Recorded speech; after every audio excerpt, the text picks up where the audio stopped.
دنیا کے اندر اللہ تبارک و تعالی نے جتنے رشتے بنائے ان میں ایک رشتہ ہے والدین اور اولاد کا رشتہ۔ اللہ تبارک و تعالی نے جتنے رشتے بنائے ہیں ایک دوسرے کے اوپر ان کے حقوق بھی بیان فرمائے اور واجب فرمائے اللہ تبارک و تعالی نے۔ ہم سب والدین کے حقوق کو تو سب جانتے ہیں اچھی طریقے سے کہ والدین کے حقوق اولاد کے اوپر کیا ہیں، سب خوب اچھی طریقے سے جانتے ہیں اور سب بیان بھی کرتے ہیں کہ والدین کا کتنا بڑا حق ہے۔ اللہ تبارک و تعالی نے والدین کا بہت بڑا حق بیان فرمایا۔ جہاں اللہ تبارک و تعالی نے شرک سے منع فرمایا، وہیں اللہ نے یہ بھی فرمایا کہ والدین کے ساتھ میں اچھا سلوک کرو۔ اللہ نے جہاں یہ بیان فرمایا کہ اللہ کے ساتھ شرک مت کرو، وہیں یہ بھی فرمایا کہ اپنے والدین کے ساتھ میں اچھا سلوک کرو۔ جگہ جگہ وبالوالدین احسانا، والدین کے ساتھ میں اچھا سلوک کرو۔ والدین کے حقوق ہم سب سنتے رہتے ہیں، اولاد کے حقوق ہم نے کبھی نہیں سنے کہ اولاد کے حقوق بھی ہے یا نہیں ہے۔ اللہ تبارک و تعالی نے صرف والدین کے حقوق بیان نہیں فرمائے، ایک طرفہ اللہ تبارک و تعالی کوئی فیصلہ نہیں فرماتے۔ جب اللہ نے والدین کے حقوق اولاد پر بیان فرمائے ہیں تو اولاد کے حقوق بھی والدین پر اللہ نے بیان فرمائے، اور رسول اللہ صلی اللہ علیہ وسلم نے اپنی احادیث کے اندر اور اپنی تعلیمات کے اندر ان کو بیان فرمایا۔ چنانچہ میں آج آپ حضرات کے سامنے اولاد کے حقوق بیان کروں گا کہ اولاد کے حقوق کتنے ہیں۔ تھوڑے سے وقت میں سارے حقوق کو بیان کرنا ممکن نہیں ہے، تھوڑے تھوڑے آپ حضرات کے سامنے آتے رہیں گے۔ تو یہ جو اولاد کے جو حقوق ہیں یہ شروع ہوتے ہیں شادی سے، نکاح سے، انسان کی اپنی نکاح سے، اپنی شادی سے یہ حقوق شروع ہوتے ہیں۔ چنانچہ سب سے پہلا حق اولاد کا آدمی کے اوپر یہ ہے کہ نیک عورت کا انتخاب کرے، جو اس اولاد کی ماں بنے گی۔ جو عورت اس اولاد کی ماں بنے گی تو آدمی کے اوپر سب سے پہلا حق اولاد کا یہ ہے کہ نیک عورت کا انتخاب کریں۔ آج ہم شادی بیاہوں کے اندر مال کو دیکھتے ہیں، حسن و جمال کو دیکھتے ہیں، حسب نسب کو دیکھتے ہیں، گھرانے کو دیکھتے ہیں، لیکن لڑکی کی دینداری کو نہیں دیکھتے کہ لڑکی کے اندر دینداری بھی ہے یا نہیں ہے۔ دینداری کا مطلب لڑکی کا عالمہ ہونا نہیں ہے، دینداری کا مطلب یہ نہیں ہے آدمی عالم نہ ہو، مفتی نہ ہو، حافظ نہ ہو، قاری نہ ہو، لیکن دیندار تو ہو سکتا ہے، نمازیں پڑھ سکتا ہے، کوئی گناہ کا کام نہ کرے ایسا ہو سکتا ہے، گناہوں کو چھوڑ سکتا ہے، یہ تو ہو سکتا ہے۔ تو دینداری کا مطلب یہ ہے کہ وہ لڑکی اللہ تبارک و تعالیٰ کا خوف رکھنے والی ہو، اس کے اندر دین کی پاسداری ہو، وہ عورت شریعت کے احکام کی پابند ہو۔ اسی طریقے سے اولاد کا حق یہ ہے کہ اولاد کے لیے نیک مرد کا انتخاب کیا جائے، نیک جو اس اولاد کا باپ بنے گا۔ یہ کس کی ذمہ داری ہے؟ لڑکی والوں کی، لڑکی والوں کی یہ ذمہ داری ہے، اور عورت کی یہ ذمہ داری ہے کہ اپنے شوہر کا جو انتخاب کرے وہ نیک ہونا چاہیے، جو اس کی اولاد کا باپ بنے گا۔ کیوں؟ اس لیے کہ اگر باپ ہی غیر دیندار ہوگا تو وہ اپنی اولاد کی تربیت کیسے کرے گا؟ تو پہلا حق یہ ہے، شوہر کے اوپر یہ حق ہے کہ نیک عورت کا انتخاب کرے، اور جو عورت ہے اس کے اوپر یہ حق ہے کہ نیک مرد کا انتخاب کرے۔ تو پہلا حق یہ ہے۔ چنانچہ حدیث پاک میں نبی کریم صلی اللہ علیہ وسلم نے ارشاد فرمایا، تنکح المرأة لأربع لحسبها ولجمالها ولمالها ولدینها فاظفر بذات الدین۔ آپ صلی اللہ علیہ وسلم فرماتے ہیں کہ عورت سے جو لوگ عام طور سے نکاح کرتے ہیں ان میں 4 چیزوں کو دیکھا جاتا ہے۔ کوئی ایسا ہوتا ہے کہ سب کو دیکھتا ہے، کوئی ان میں سے کسی ایک کو دیکھتا ہے۔ بعض لوگ ایسے ہوتے ہیں کہ جو عورت سے نکاح کرتے ہیں اس کے مال و دولت کی وجہ سے، کہ میں نے اگر فلاں جگہ پر نکاح کر لیا تو مجھ کو مال بہت ملے گا، جہیز بہت ملے گا۔ اور بعض لوگ نکاح کرتے ہیں ولی جمالہا، اس کی خوبصورتی کی وجہ سے کہ لڑکی بہت خوبصورت ہے، اس بنیاد پر نکاح کرتے ہیں۔ اور بعض لوگ عورت سے نکاح کرتے ہیں لحسبہا، اس کے خاندان کی وجہ سے کہ بڑا خاندان ہے، باعزت خاندان ہے، اس کی بڑی عزت ہے اپنے علاقے کے اندر، اگر میں نے وہاں پر نکاح کر لیا تو میری بھی عزت ہوگی، میں بھی بڑا آدمی بن جاؤں گا، میری بھی جو ہے اوپر تک پہنچ ہو جائے گی۔ اور بعض لوگ دیکھتے ہیں ولیدینہا، اور بعض لوگ عورت کی دینداری کی وجہ سے نکاح کرتے ہیں کہ یہ عورت بڑی دیندار ہے، اگر میرے گھر میں آ گئی تو میری اولاد کی اچھی طریقے سے تربیت ہوگی، میرا گھر دیندار ہو جائے گا، آپ صلی اللہ علیہ وسلم کی سنتیں میرے گھر کے اندر زندہ ہو جائیں گی، اس لیے کرتے ہیں۔ تو آپ نے فرمایا فاظفر بذات الدین، کہ دیندار عورت سے نکاح کر کے کامیاب ہو جانا۔ تو پتہ یہ چلا کہ پہلا حق جو اولاد کا ہے وہ یہ ہے کہ نیک عورت کا انتخاب کیا جائے، یہ سب سے پہلا حق ہے۔ دوسرا حق جو ہے اولاد کا وہ کیا ہے؟ زندہ رہنے کا حق، اولاد کو زندہ رہنے کا حق، یعنی ابھی ماں کے پیٹ کے اندر حمل موجود ہے، رحم مادر میں کوئی جان پل رہی ہے۔ بہت سے لوگ ایسا کرتے ہیں کہ مشینوں کے ذریعے، الٹرا ساؤنڈ کے ذریعے یہ معلوم کرتے ہیں کہ پیٹ کے اندر لڑکا ہے یا لڑکی ہے، اگر لڑکی معلوم ہو گئی تو اس کو ختم کرا دیا۔ تو دوسرا حق جو ہے وہ یہ ہے اولاد کا کہ اولاد کو زندہ رہنے کا حق ہے۔ قرآن کریم کے اندر اللہ تبارک و تعالی فرماتے ہیں وَلَا تَقْتُلُوا أَوْلَادَكُمْ خَشْيَةَ إِمْلَاقٍ نَحْنُ نَرْزُقُكُمْ وَإِيَّاهُمْ، اپنی اولاد کو فقیری کے ڈر سے مت مارو۔ آپ صلی اللہ علیہ وسلم کے زمانے میں یہ برا رواج تھا کہ جہاں لڑکی پیدا ہوئی تو اس کو بچپنے میں ہی دفن کر دیا، یا کئی اولاد ہو گئی تو فقیری کے خوف سے ان کو بیچ دیا یا مار دیا یا ماں کے پیٹ میں ہی ختم کر دیا۔ آج کل تو جو ہے مشینیں چل گئی ہیں، پہلے ہی معلوم کر لیتے ہیں، حالانکہ ان مشینوں کا کوئی اعتبار نہیں ہے۔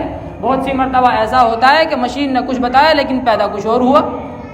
تو اللہ تبارک و تعالی فرماتے ہیں وَلَا تَقْتُلُوا أَوْلَادَكُمْ خَشْيَةَ إِمْلَاقٍ، کہ اپنی اولاد کو فقیری کے ڈر سے اور غربت کے ڈر سے مت مارو۔ نحن نرزقکم وإیاہم، ہم تم کو بھی رزق دیتے ہیں، ان کو بھی رزق دیں گے۔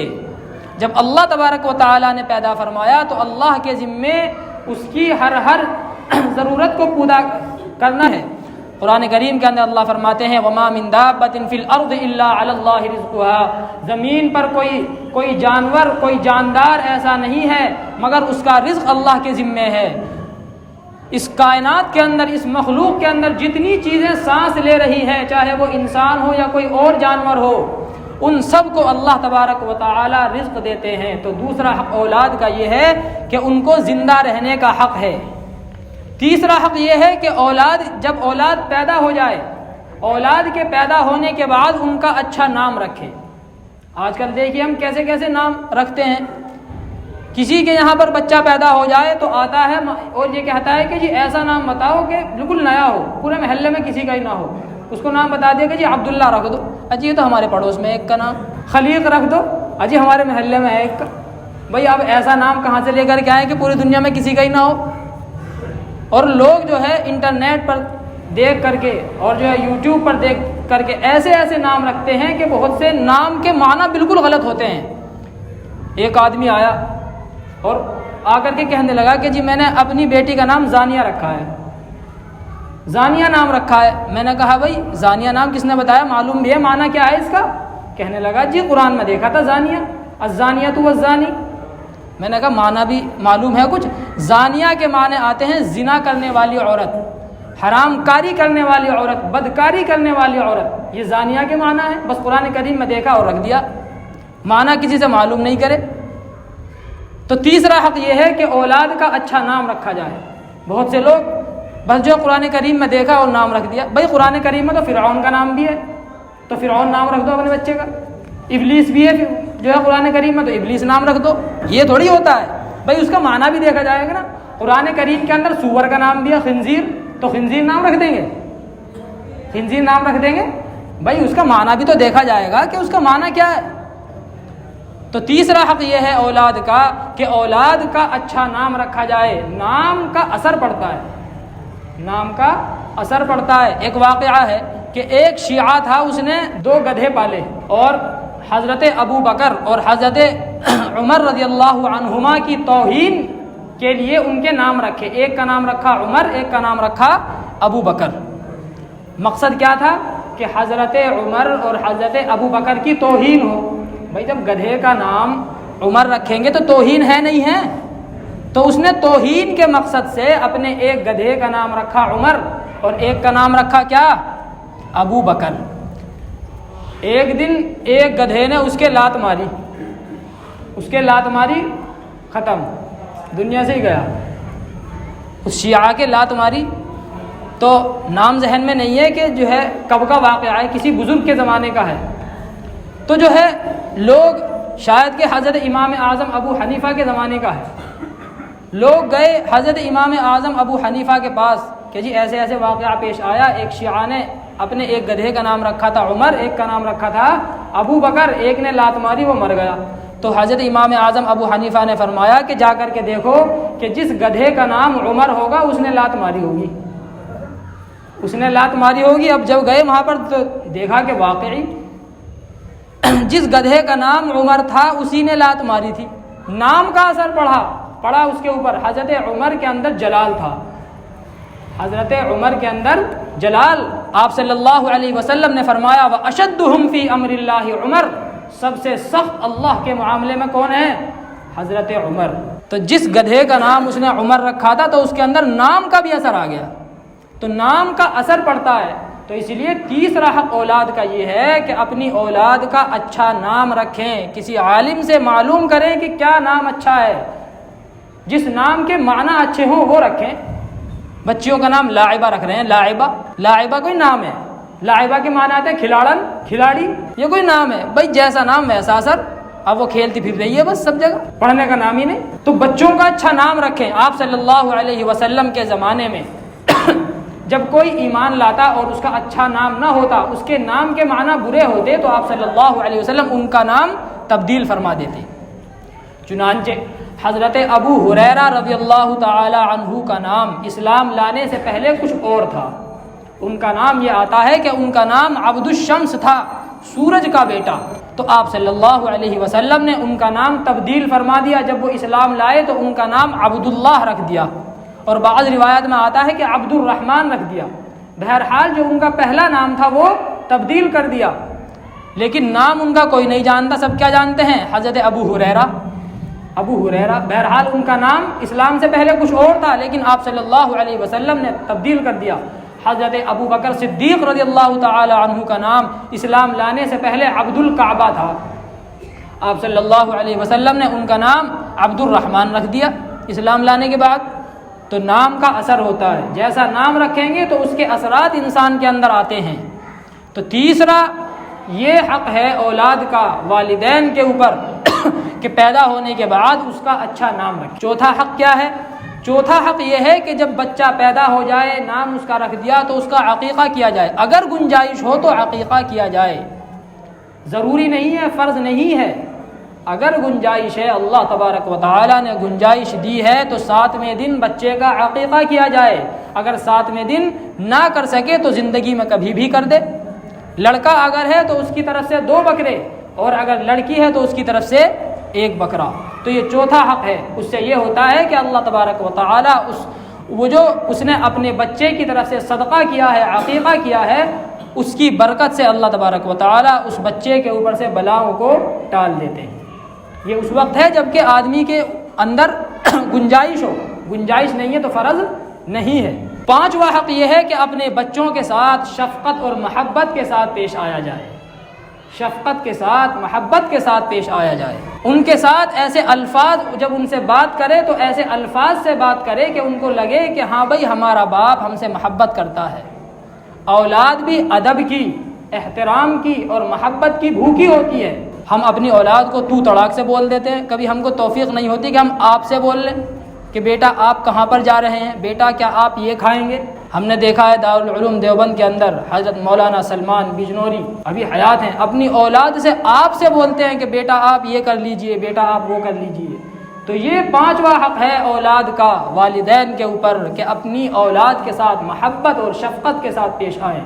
آپ صلی اللہ علیہ وسلم کی تعلیمات یہ نہیں تھی کہ ہر وقت اپنی اولاد کو مارنا، دھاڑنا، ڈانٹنا، پیٹنا، کوسنا، بس یہی کام نہ.